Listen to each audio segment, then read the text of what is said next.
नमस्कार दोस्तों, मेरा नाम प्रेम शर्मा है। जैसा कि आप सभी लोग जानते हैं कि 2024 का प्रीलिम्स एग्ज़ाम बहुत नज़दीक आ गया है और यूपीएससी के प्रीलिम्स में सबसे महत्वपूर्ण होता है पीटी का एग्ज़ाम।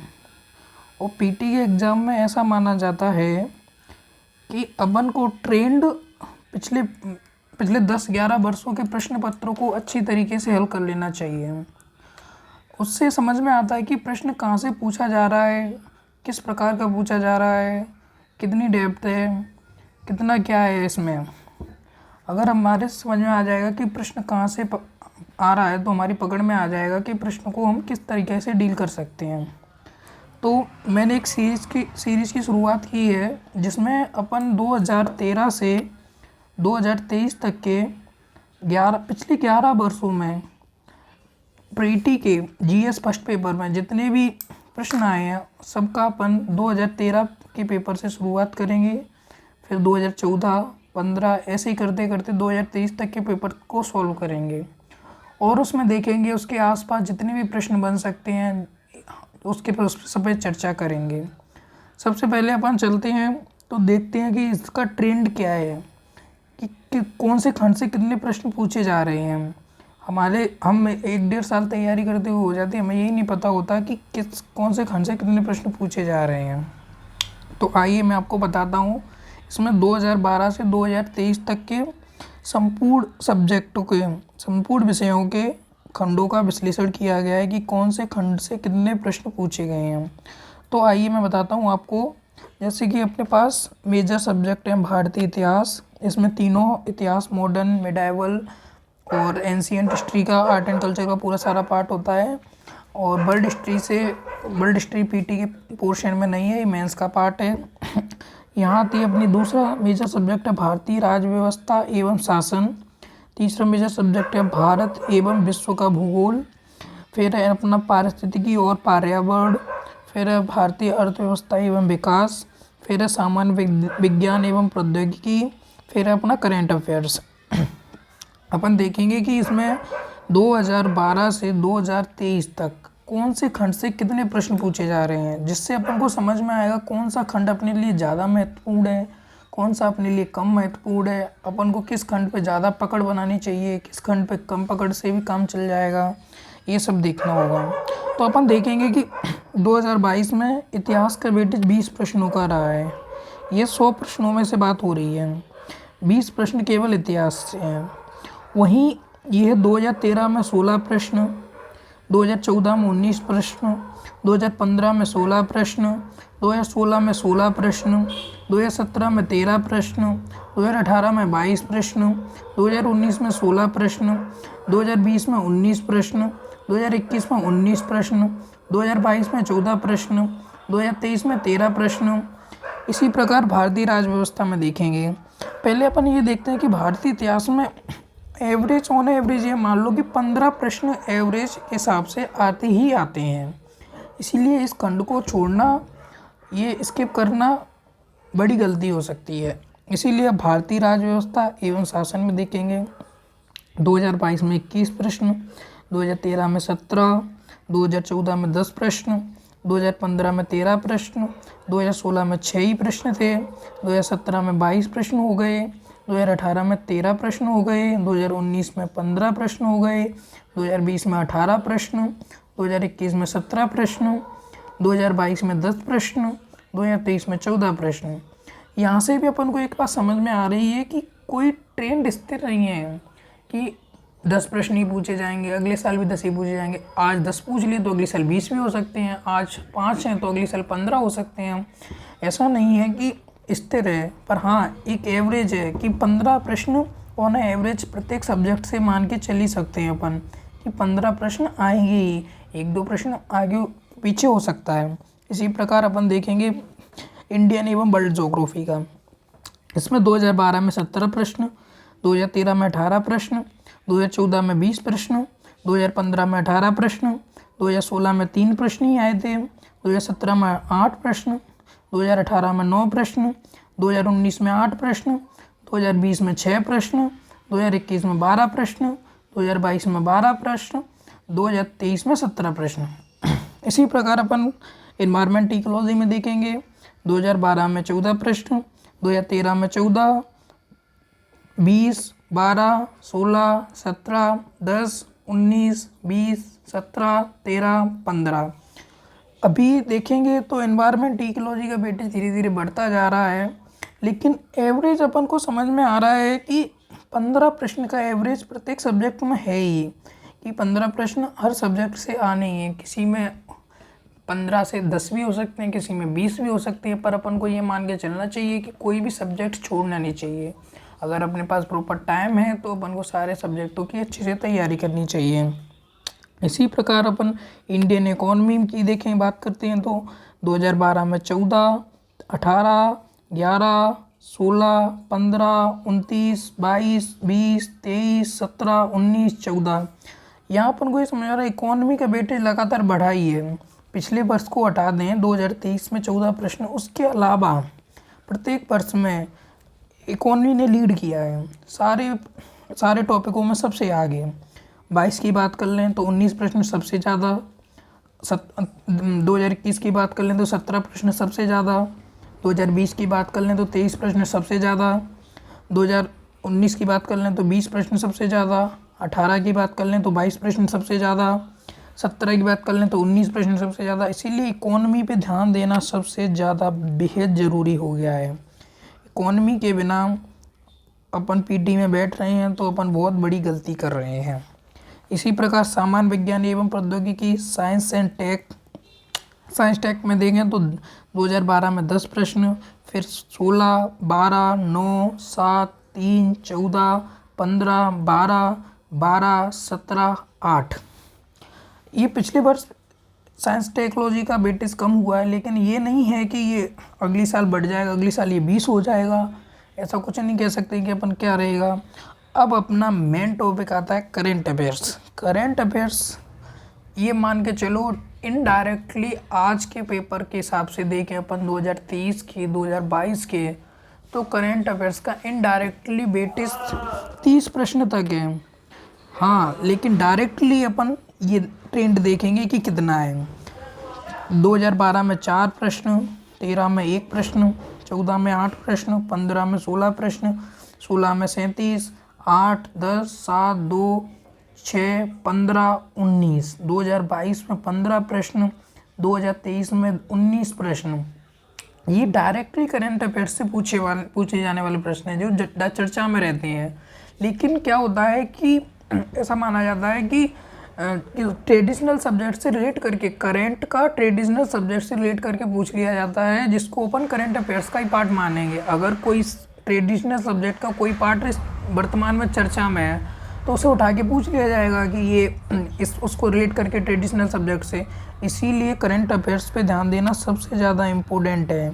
जैसे कि अपन बात करें कि चंद्रयान मिशन चर्चा में था, चंद्रयान 3 चर्चा में था, तो मेंस में आया कि चंद्रयान 3, तो उसे अपन करंट का भी क्वेश्चन मानेंगे और साइंस एंड टेक्नोलॉजी का भी क्वेश्चन मानेंगे। ऐसा नहीं है कि उसका स्पेस टेक्नोलॉजी का क्वेश्चन नहीं मानेंगे, स्पेस टेक्नोलॉजी का भी क्वेश्चन है और उसको अपन करंट अफेयर्स का भी प्रश्न मानेंगे।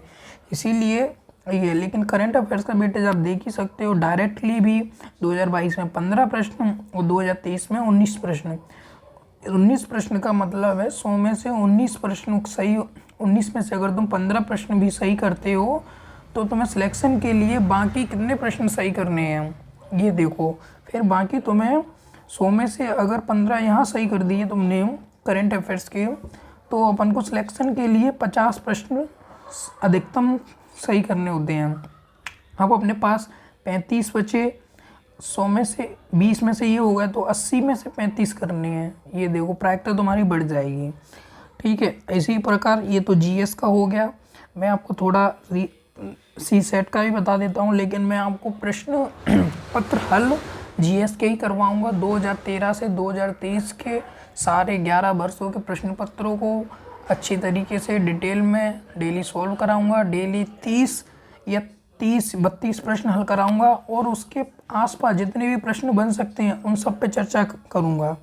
प्रश्न इस तरीके से लूँगा, जैसे कि ये पहला प्रश्न है कि यदि राज्यसभा किसी धन विधेयक में सारभूत संशोधन करती है तो तत्पश्चात क्या होगा। तो मैं आपको थोड़ा धन विधेयक भी बताऊंगा कि क्या होता है। ये सारे प्रश्न जितने भी इसके ऑप्शन है सारी पे चर्चा की जाएगी। तो आपके 1 2 3 4 प्रश्न एक साथ क्लियर होंगे। 4 प्रश्न क्लियर होने का मतलब है कि अगर आपने 11 वर्षों के प्रश्न पत्रों को हल किया तो 11 वर्षों में इंटू 100 यानी 1100 प्रश्न तो ये हल होंगे, इंटू 4 यानी 4400 शब्द आपके 4400 प्रश्न आपके बिल्कुल क्लियर हो जाएंगे। इस तरीके से अपन पूरा, जैसे कि ये 2013 का पेपर है, 2013 का ये पेपर है, अपन देखेंगे सेक्शन ए पूरा 200 मार्क्स पेपर जनरल स्टडीज़।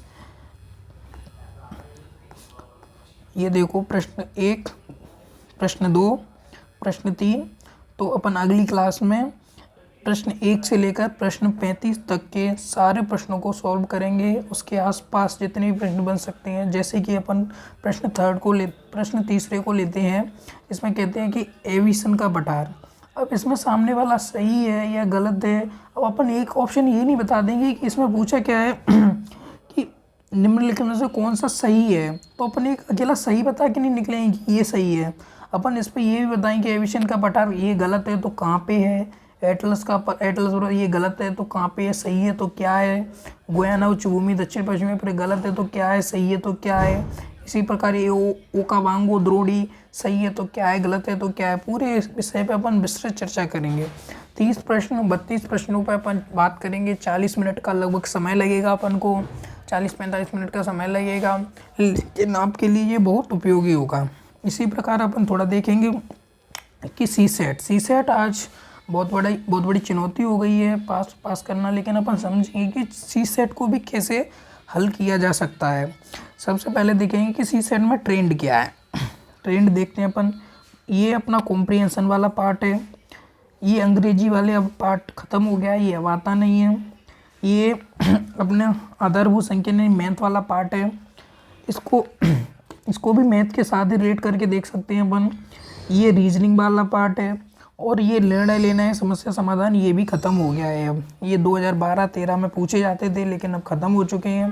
तो अब अपन अपने पास मेजर 3 सब्जेक्ट हैं जिससे अपना सी-सेट का पेपर बनता है, जिसमें अपना रीजनिंग, मैथ, कॉम्प्रिहेंशन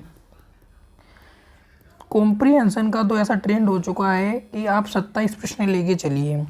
2023 में देख लीजिए 27 प्रश्न, 2022 में लेके चलिए 27 प्रश्न, 2021 में लेके चलिए 26 प्रश्न, 25 प्रश्न, 30 प्रश्न, 26, 30, 27, 30, 26, 24, 32। इन सब का अपन एवरेज करेंगे तो 27 प्रश्न निकल के आ रहा है। इसी प्रकार अपन मैथ में देखेंगे तो मैथ में पिछले साल देखो आप, रीजनिंग का वेटेज कम हो गया पिछले साल, मात्र 5 प्रश्न रीजनिंग से पूछे गए हैं देखो। और मैथ से 39 और 9, 39 डायरेक्टली 9 इनडायरेक्टली, लेकिन 39 और 9 अपन 48 क्वेश्चन ओनली मैथ से। तो आप मैथ का वेटेज समझ सकते हो कि कितना हो गया है। ठीक है, इसी प्रकार अपन देखेंगे ये पूरा देखो 3 प्रश्न, फिर 9, फिर 16 प्रश्न, फिर 20 प्रश्न, 28, 24, 17, 26, 22, 21, 24, 39 प्रश्न।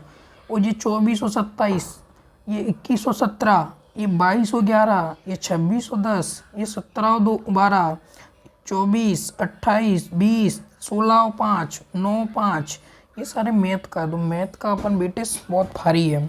और अपन रीजनिंग का देखते हैं तो 2012 में सबसे ज़्यादा रीजनिंग का वेटेज था, 13 में भी था, 14 में भी था, 15 में भी था, 16 में भी था, 17 में भी था, 18 में भी था, 19 में भी था, 20 में भी था, 21 में भी था, लेकिन 22 और 23 में रीजनिंग को ख़त्म कर दिया है। 12 और पिछले वर्ष 2023 में सी-सेट इसीलिए मुश्किल बताया जाता है कि केवल 5 प्रश्न रीजनिंग से आए थे। दोस्तों, मैंने आपको पूरा ट्रेंड समझाया आज और बताया कि किस खंड से कितने प्रश्न पूछे जाते हैं। ये मेरा बनाया हुआ प्रिंट है, लेकिन इसमें ये भी हो सकता है कि एक आध प्रश्न किसी और टीचर के बनाए हुए प्रिंट में आगे पीछे हो सकता है, लेकिन मोटे तौर पे यही ट्रेंड है। आप इससे समझ सकते हैं, स्क्रीनशॉट ले सकते हैं। मैं आपको इसे एक बार इसको पूरा इरेज कर देता हूँ, आप इसे समझ लेना, स्क्रीनशॉट ले लेना कि क्या है। इसको अपने पास लगाना, टेबल पे लगा के रखना, बिल्कुल ये है। तो अपन कल से 2013 के पेपर का डिस्कशन करेंगे। आप अपने पास पेपर रख लीजिए। सेक्शन ए, सेक्शन अलग अलग सेक्शन आते हैं, लेकिन अपन सेक्शन ए पे बात करेंगे। सीरीज़ का ए वाला अपने पास पेपर होना चाहिए, फिर अपन उस पर अच्छे से बात करेंगे। थैंक यू, धन्यवाद दोस्तों। ये मेरा यूट्यूब चैनल है UPSC चाणक्य नीति। इसको लाइक करें, सब्सक्राइब करें, बेल आइकन को दबाएं। धन्यवाद। लास्ट में दोस्तों मैं इतना ही कहना चाहूँगा कि UPSC की सफलता में किसी भी टीचर्स, किसी भी टॉपर्स या किसी से भी बात कर लीजिएगा। जब तक आप प्रीवियस ईयर के क्वेश्चन पेपर का अच्छे से समझेंगे नहीं, कहाँ से प्रश्न पूछे जा रहे हैं, कितना वेटेज है, किस सब्जेक्ट का, कौन ज़्यादा महत्वपूर्ण है, कौन कम महत्वपूर्ण है, कहाँ से किस एरिया से प्रश्न आ रहे हैं, अपन को समझना होगा।